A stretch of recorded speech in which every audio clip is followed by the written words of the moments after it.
जी sir. Sir किन आरोपियों को पकड़ा है, क्या पूरा मामला है? हाँ, जैसे आप लोगों को पता है कि ये 10 दिन पहले एक घटना घटी थी गोहाना में, और गोली चलाई एक प्रसिद्ध हलवाई की दुकान पे। उसमें तुरंत मुकदमा दर्ज करके ये डीसीपी गोहाना जो लड़के दबास है, इनके अंदर 4 टीम्स ने अपने अपने काम किए हैं। तो बहुत मेहनत की है उन्होंने। तो मेहनत से शुरुआत में ही पहले 2 दिन में ही इनको लीड मिली है, और उस पर जहाँ जहाँ गए थे उस सबको इन्होंने ट्रैक किया है। ट्रैक करने के बाद उन लीड्स पे काम करके तो पहले एक लड़के को गिरफ्तार किया गोहाना, डीसीपी गोहाना और उनकी टीम ने। तो वो नाबालिग था, सो उसका नाम हम नहीं रिवील कर सकते। तो ये पहले एक लड़के को हमने गिरफ्तार किया है, और उसके बाद अब हमने कल शाम को जो करकोदा रोड है और जो गोहाना में जो करकोदा रोड है, जो रोहतक बाईपास पे, वहाँ से 3 लड़कों को गिरफ्तार किया है। तो वो ये एक मोटर बाइक से 3 सवारी थे, उनको गिरफ्तार किया। लेकिन जब वही जो पहले भारतीय और उनकी टीम ने जो मेहनत किया, उसी का फल कल मिला है। जो उस बाइक में एक पर्टिकुलर निशान था, उस निशान को पहचान लिया उन्होंने। उसके बेसिस पर उस गाड़ी को रोकने की कोशिश की, थोड़ी सी भागे, लेकिन उन्होंने पीछे लग के पकड़ लिया था। तो उनका नाम इस प्रकार है कि एक लड़के का नाम दीपक स्वामी है, सन ऑफ करण सिंह, और दूसरे का नाम राम दिनेश उर्फ दिनेश है, और राम दिनेश उर्फ दिनेश पुत्र ये फुल कुमार है। ये दोनों सिकंदरपुर माजरा गांव के हैं, वही जस्ट गोहाना से निकलते ही तो पहला गांव है।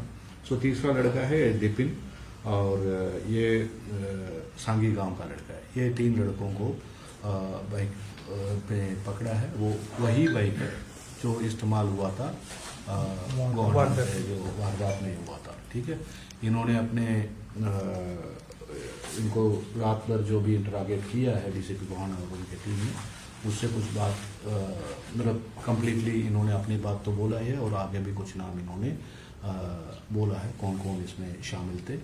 और ये वारदात के पहले प्लान से लेके फायरिंग तक ये शामिल थे, ये तीनों लड़के। ठीक है, तो ये तीनों लड़कों को गिरफ्तार किया है,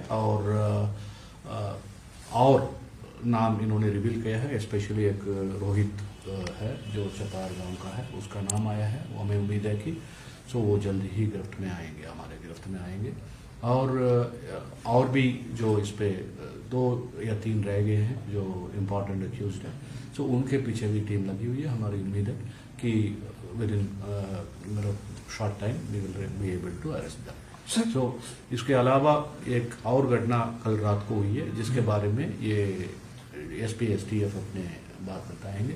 वो थोड़ी सी इसके साथ लिंक्ड है, ओके, पूरी तरह से नहीं है। उसी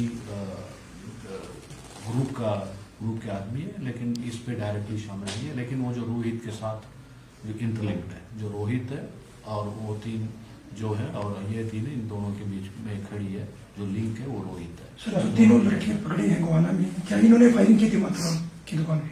जी, जो फायरिंग की थी आप किसी और नहीं, ये वैसे सामने किसी और नहीं ना। भूमिका इनकी जो कोई अब हम ये कर रहे हैं, यहाँ पे पीसी कर रहे हैं, हम एसटीएफ कुछ काम कर रहे हैं। हम मतलब तो पकड़ने से है ना, भूमिका किसकी क्या है वो हम कोर्ट को बताएंगे। ये प्रथम पूछताछ में यह आई है कि ये पूरे वारदात में योजना रेकी करना, ओके, फायरिंग में मतलब इनके उस मौके पे फायरिंग हो या ना हो, लेकिन वो उस मौके पे थे, लेकिन वो प्राइमरली वो वहाँ पे नहीं थे। ये पक्का ये पूरे जो प्लानिंग और पूरे जो घटनाक्रम है उस पर ये इम्पोर्टेंट पहलू थे ये 3। जी सर, इन्होंने प्राथमिक जांच में कुछ बताया कि किस कारण वहाँ पे फायरिंग हुई थी? ये तो ऑब्वियस है ना, गैंग जो भी फायरिंग करेगा तो किसी दुकानदार के दुश्मनी तो हो ही नहीं सकती है। ठीक है ना, एक ही पर्पस होता है जो आप लोगों को पता ही है। तो इसका रंगदारी का जी, रंगदारी सर। हाँ जी, ये तो इनका रोल तो मैंने आपका बता दिया, ओके ना। तो वो आप सब लोगों को पता है, अगर बदमाश आके किसी हलवाई की दुकान पे गोली मार दे तो एक ही पर्पस होता है। ठीक है, वो पर्पस जानते ही हो, जो आप कह रहे वही है।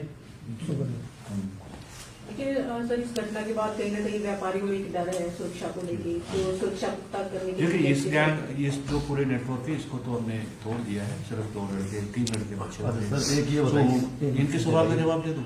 हाँ। तो ये इस गैंग का तो जो मेन करता धरता है वो हमें उम्मीद है कि वो आजकल में पकड़ा जाएगा।